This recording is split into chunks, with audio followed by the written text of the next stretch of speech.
Well, good day, everyone. Well, good evening or happy midnight, whatever you want to call it. I am Shantae. I'm at K Shanteezy on Twitter and Instagram, or just simply Shantae. I have my syndicated podcast. This is the after show.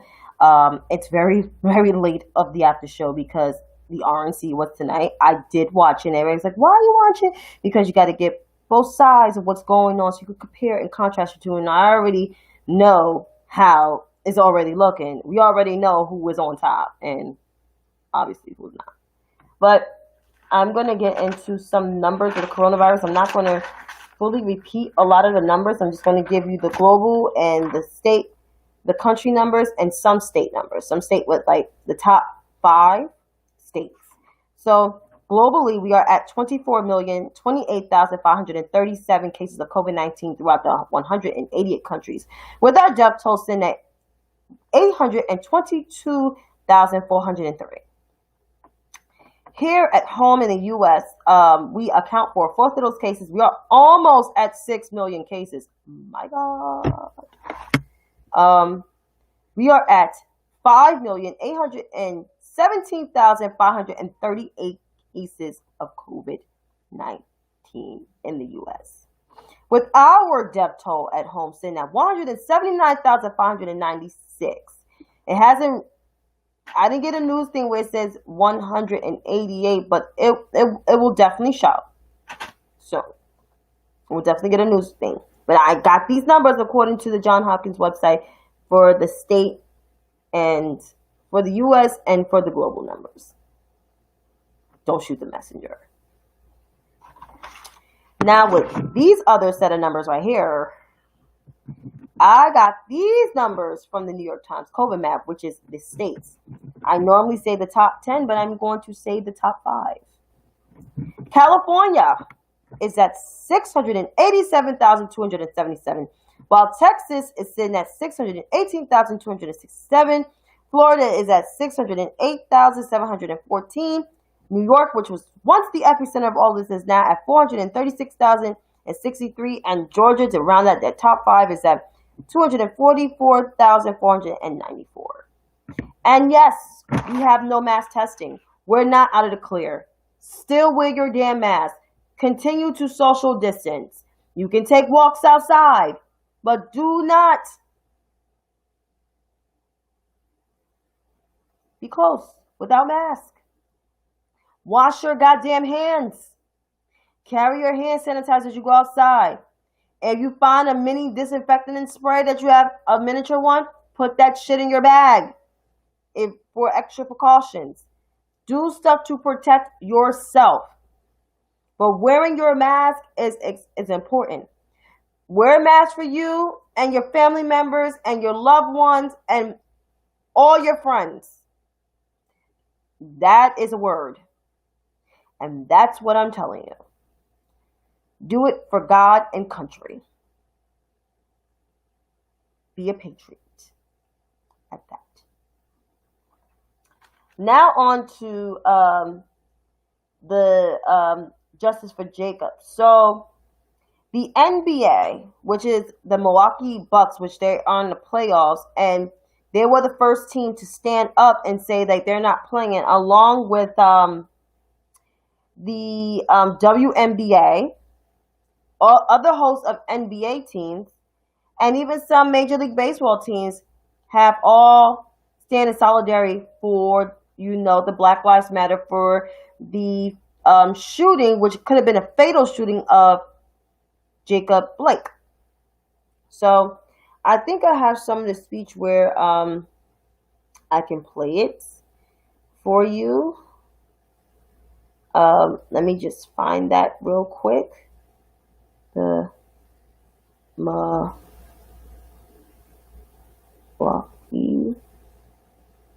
the Bucks. So I'm just gonna find the speech where I can play it. Here we go.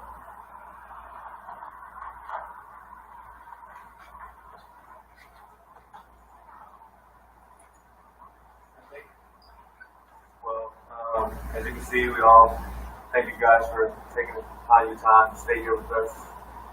I'm sorry that it took a little bit more time, but we thought it would be best for us as a team to brainstorm a little bit, educate ourselves, and not rush into having wrong emotions, give you guys things like that. So on behalf of ourselves and our team, we're going to place a statement as a team today and go back and continue to educate ourselves and get better awareness of what's going on. And then we'll speak to you guys later. So we'll come up with a statement now. Our team statement. The past 4 months have shed a light on the ongoing racial injustices facing our African American community. Citizens around the country have used their voices and platforms to speak out against these wrongdoings. Over the last few days in our home state of Wisconsin, we've seen the horrendous video of Jacob Blake being shot in the back 7 times by a police officer in Kenosha, and the additional shooting of protesters. Despite the overwhelming plea for change, there has been no action. So our focus today cannot be on basketball. When we take the court and represent Milwaukee and Wisconsin, we are expected to play at a high level, give maximum effort, and hold each other accountable. We hold ourselves to that standard, and in this moment, we are demanding the same of lawmakers and law enforcement. We are calling for justice for Jacob Blake and demand the officers be held accountable.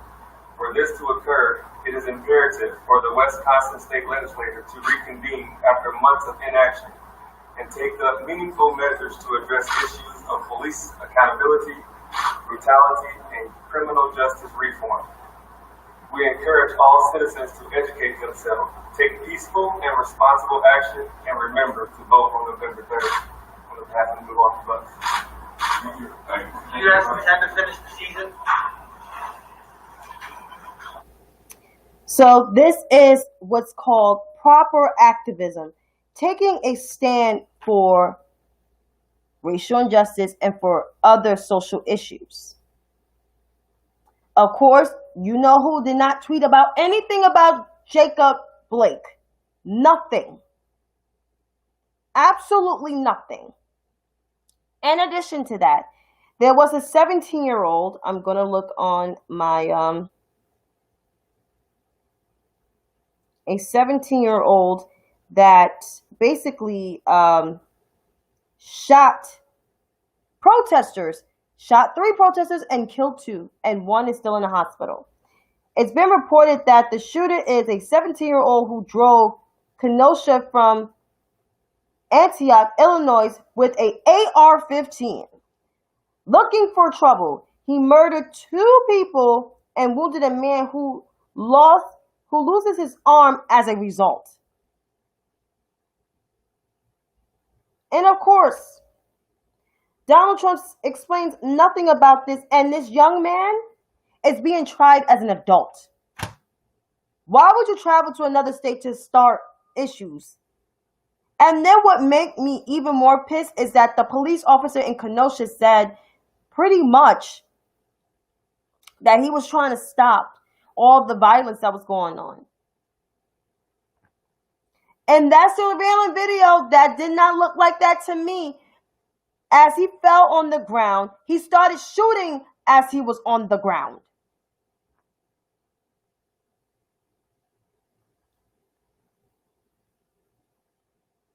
So you killed 2 people and 1 person lost their arm. And Donald Trump says nothing. And that whole RNC, as we get to it, because I'm not going to discuss about the Attorney General and the DA because it slightly pissed me off. But the RNC, you had speeches from Laura Trump, Representative Dan Crenshaw, Joni Ernst, Jack Brewer, Kristi Noem, and Mike Pence and all the other hosts of motherfuckers, pretty much. So I took notes because, you know, there was some fact checking that I watched and some fact checking I did on my own. So Kristi Noem says people are fleeing places like Seattle and New York due to the violence, which that's a whole lie. I live in New York City, born and raised. Obviously, you could tell by my accent. People have left here. There's empty apartments here because people cannot afford to fucking live here because they lost their fucking jobs. That is exactly why. A lot of these cities, Boston, New York, LA, Seattle, San Francisco, they're expensive cities. And Atlanta's starting to get expensive. So there you got it. So what are you talking about? What are you talking about? You're making absolutely no sense.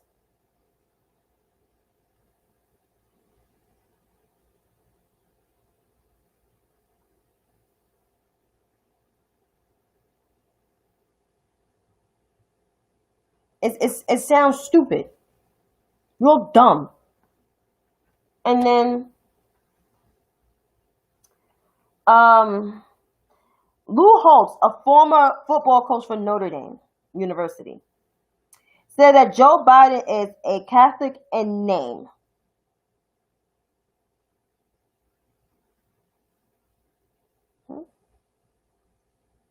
Last time I checked, Joe Biden is a devoted Roman Catholic.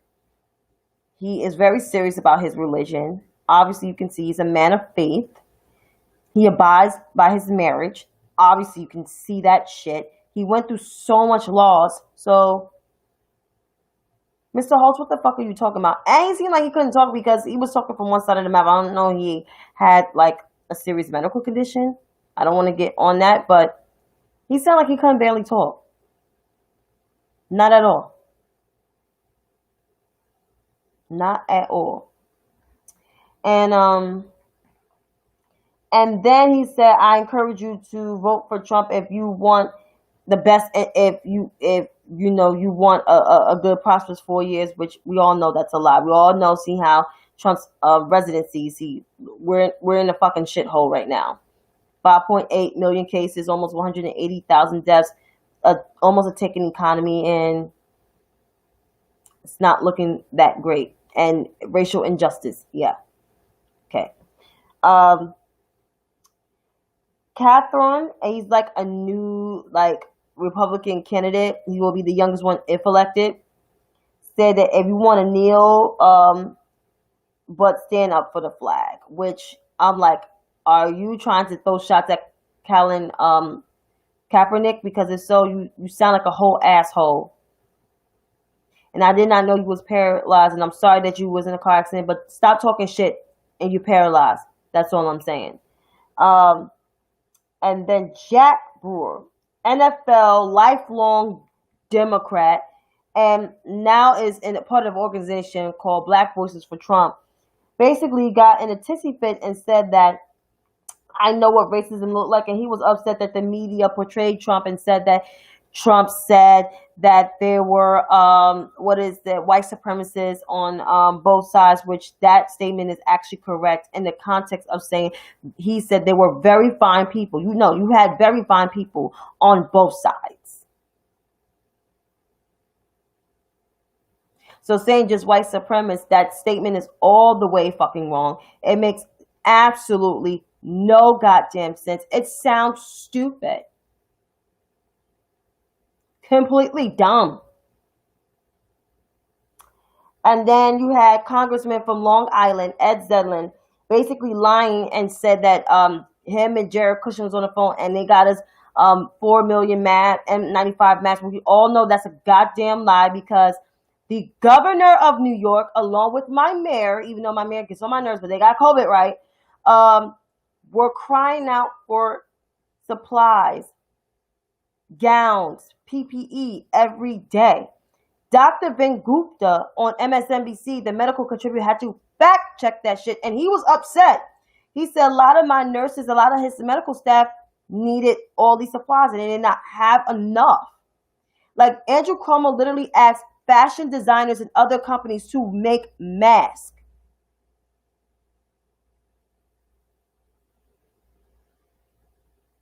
So all of this lying, it made no sense. And then Laura Trump basically said that under Trump, unemployment for women went down since World War II. That is a lie.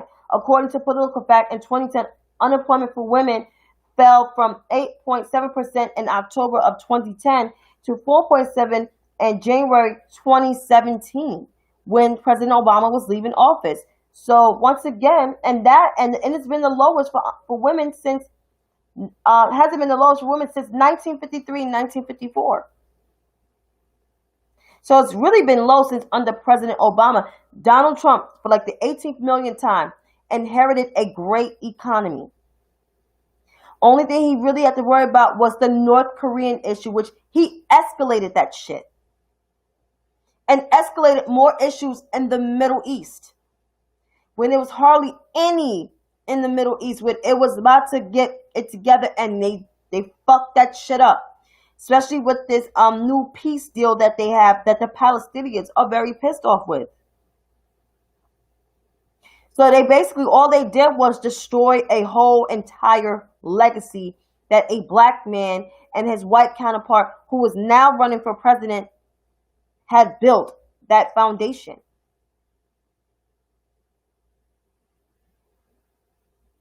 That's why it's a battle of the soul of this nation.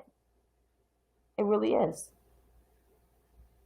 And then civil rights pioneer named Clarence Henderson, who said Trump invests a record number of HBCU money, which we all know that's really not true, because that plan was like really under Kamala Harris's plan, if you really want to look it up. And job creation. A lot of the job creation mostly came under President Obama. Donald Trump, for the last millionth time, inherited that. And most of these companies already projected job growth before Donald Trump came into office. He just, like I said, inherited that shit once again. And now fucked it up again. Completely. Messed that shit up.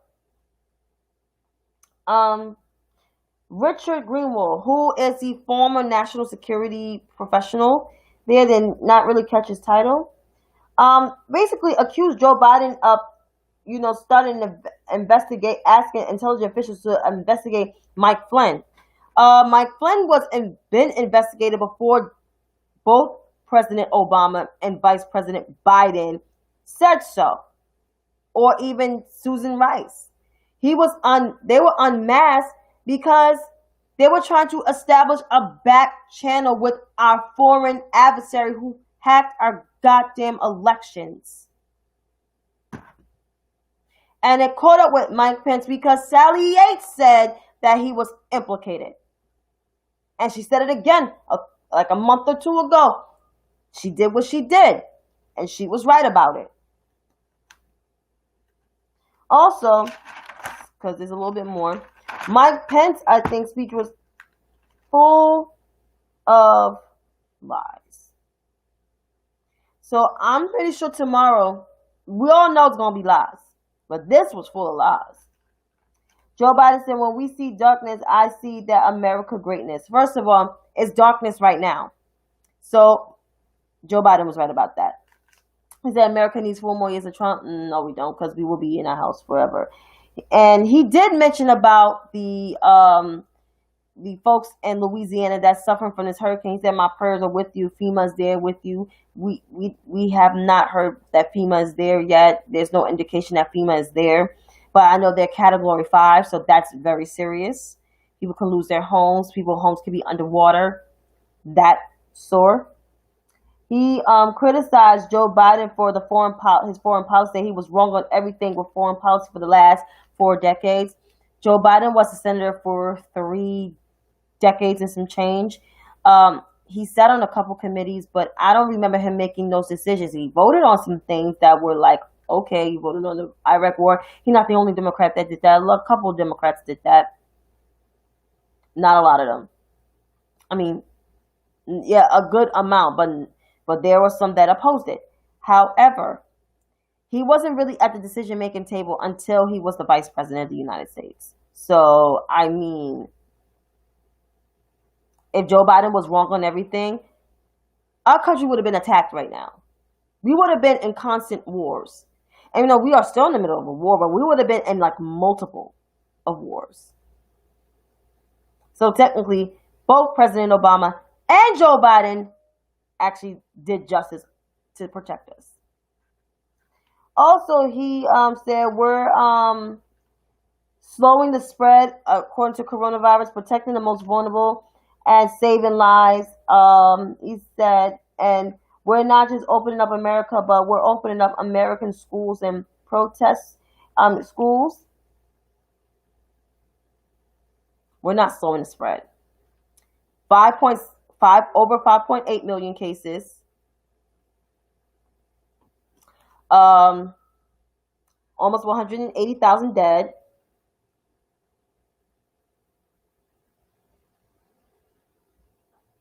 And bad economy, tanking economy. About to see a second wave. And no national coordinated plan. Yeah, but you're doing a good job. Yeah, okay. You're slowing the spread. And he also exploited the protesters and said, and those who tear down statues and basically rioting will be prosecuted in the full extent of the law.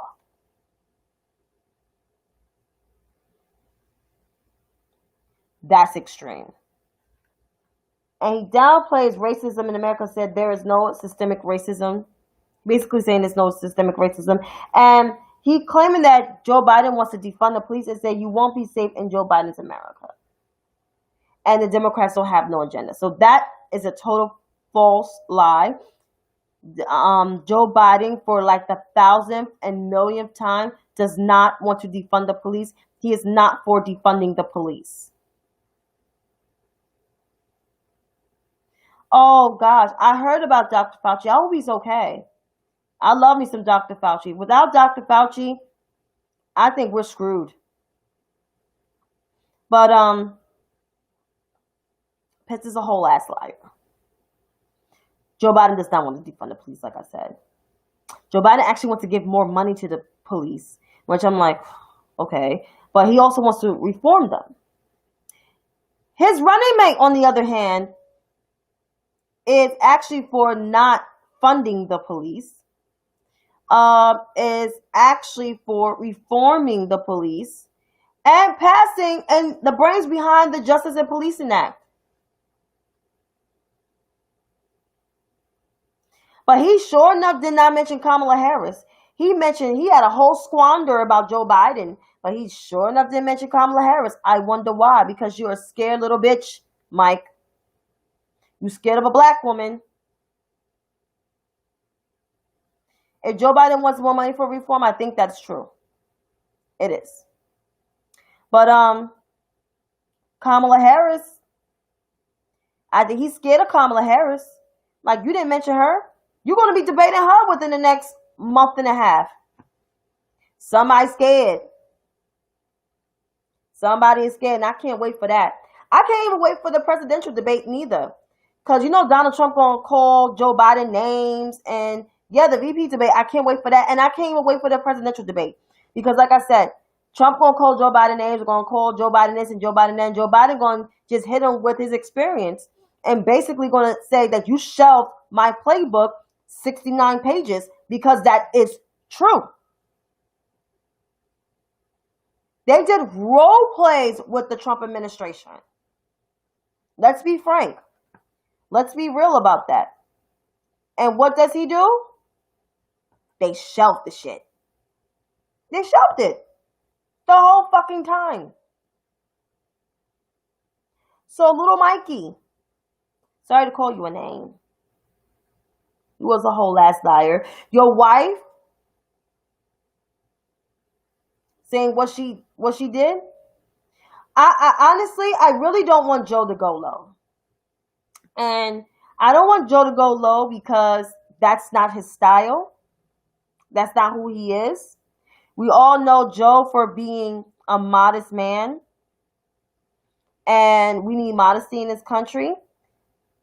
Joe can hit him on his leadership style and on the fact that he's a whole ass racist.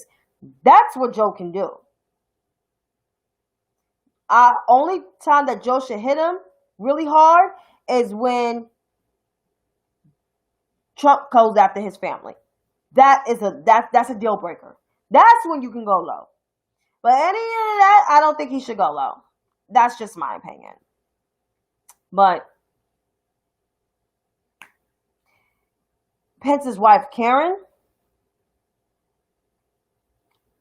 who is not an outstanding first lady. She supports basically conversion therapy too, and taught at a school that's anti-LGBTQ in Indiana.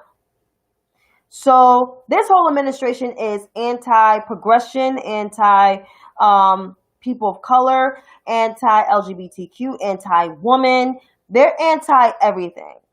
They're anti-stuff that America worked so hard for. They are the representation of the 1950s, while the Biden and Harris administration is the representation of what's now.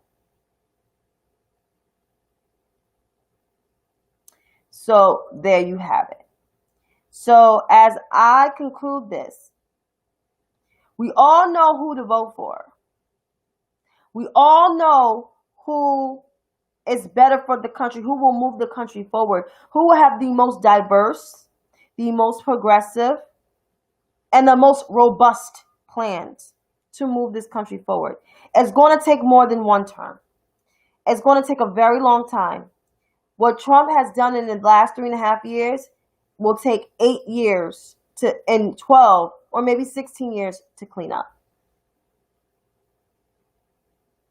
So that's what it is.